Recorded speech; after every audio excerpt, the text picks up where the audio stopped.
Assalamu alaikum everyone. So welcome back to my channel again. And now we are going to discuss some structures for making sentences into English from Bangla. So আজকে আমরা ইংলিশে কিছু important structure শিখবো যেগুলো খুব প্রয়োজন actually ইংলিশে কথা বলার জন্য আপনাকে হেল্প করবে অ্যান্ড আপনার কাছে যখন বাংলা সেন্টেন্স হবে ওই বাংলা সেন্টেন্সগুলো ট্রান্সলেট করার জন্য এই ইংলিশের স্ট্রাকচারগুলো আপনি ইউজ করতে পারেন। So without wasting our time let's dive into the class. So আমাদের প্রথম স্ট্রাকচার হচ্ছে হাউ অ্যাবাউট প্লাস ভার্বের সাথে ING plus other word. So এই স্ট্রাকচারটা ব্যবহার হবে তখন যখন আমরা বাংলায় বলে থাকি ওখানে গেলে কেমন হয়, এটা করলে কেমন হয়, আজকে চিকেন রান্না করলে কেমন হয়, রাহুল খেলা করলে কেমন হয়, রাহুল খেলা করলে কেমন হয়। সো এরকম সেন্টেন্স আমরা যখন বাংলায় বলে থাকি সেই বাংলার সেন্টেন্সগুলো ইংলিশ করার জন্য আপনাকে ব্যবহার করতে হবে এই স্ট্রাকচারটা। সো যেহেতু আমরা প্রথমে নিয়েছি প্রথমে নিয়েছি ওখানে গেলে কেমন হয়, সো এটার ইংলিশ হবে যদি স্ট্রাকচার অনুযায়ী হাউ অ্যাবাউট প্রথমে বসবে তো আমরা বলবো how about going there, and ভার্বের সাথে আইএনজি হয়েছে go plus ING going and other word there. So how about going there, ওখানে গেলে কেমন হয়, হাউ অ্যাবাউট গোয়িং দেয়ার। এটা করলে কেমন হয়, হাউ অ্যাবাউট ডুইং দিস, এটা করলে কেমন হয়, হাউ অ্যাবাউট ডুইং দিস। আজকে চিকেন রান্না করলে কেমন হয়, how about cooking chicken today, আজকে চিকেন রান্না করলে কেমন হয়, how about cooking chicken today. Rahul খেলা করলে কেমন হয়, Rahul how about playing, Rahul খেলা করলে কেমন হয়, রাহুল হাউ অ্যাবাউট প্লেয়িং। সেই ছিল আমাদের প্রথম স্ট্রাকচার।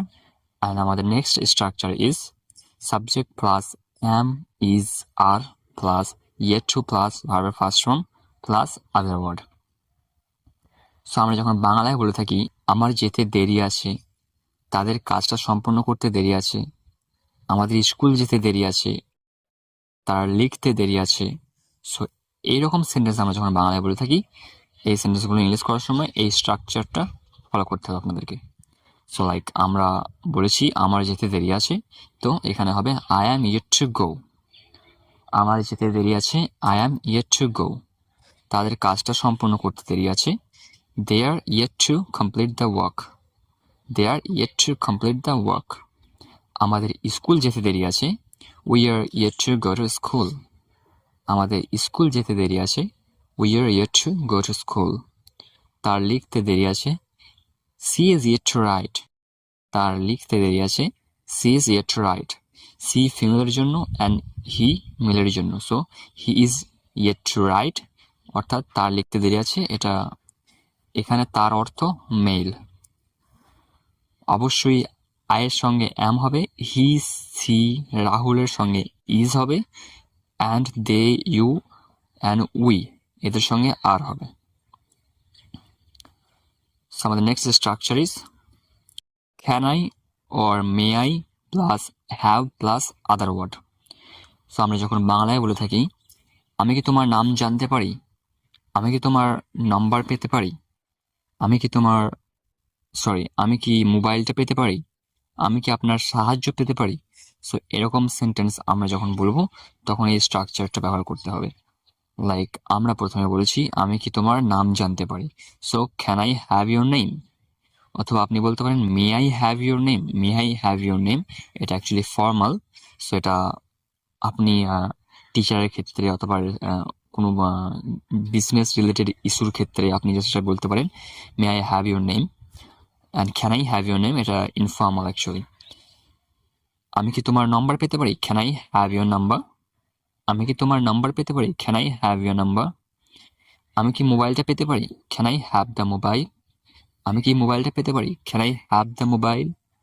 আমি কি আপনার সাহায্য পেতে পারি, can I have your help, আমি কি আপনার সাহায্য পেতে পারি, can I have your help. এরকমভাবে আপনি সেন্টেন্স বানাতে পারেন। সো আমাদের নেক্সট স্ট্রাকচার হচ্ছে subject plus am is there plus having problem with plus other word. So আপনি যখন বাংলায় বলে থাকেন আমি গাড়ি নিয়ে সমস্যায় পড়েছি, সে তার মাথা ব্যথা নিয়ে সমস্যায় পড়েছে, আমরা এটাকে নিয়ে সমস্যায় পড়েছি, তারা আমাকে নিয়ে সমস্যায় পড়েছে। সো এরকম বাংলার সেন্টেন্স ইংলিশ করার সময় আপনাদেরকে স্ট্রাকচারটা ফলো করতে হবে। যেমন আমরা প্রথমে বলেছি আমি গাড়ি নিয়ে সমস্যায় পড়েছি, তো এটা আমরা ক্রিয়েট করব I am having problem with my car. I am having problem with my car. সে তার মাথা ব্যথা নিয়ে সমস্যা পড়েছে, সো সে তার মাথা ব্যথা নিয়ে সমস্যা পড়েছে। He is having problem with his headache. He is having problem with his headache. আমরা এটাকে নিয়ে সমস্যায় পড়েছি। We are having problem with this. আমরা এটাকে নিয়ে সমস্যায় পড়েছি। We are having problem with this. তারা আমাকে নিয়ে সমস্যায় পড়েছে। They are having problem with me. তারা আমাকে নিয়ে সমস্যায় পড়েছে। They are having problem with me. So এরকমভাবে আপনি সেন্টেন্স বানাতে পারেন। স্ট্রাকচার জাস্ট মেনটেন করেন and just change some words from the structure and you can make a lot of sentences. So thank you for watching my video to the end, and I hope you found this video so helpful, and please practice making sentences by these structures and take care of yourselves. So see you soon, inshallah.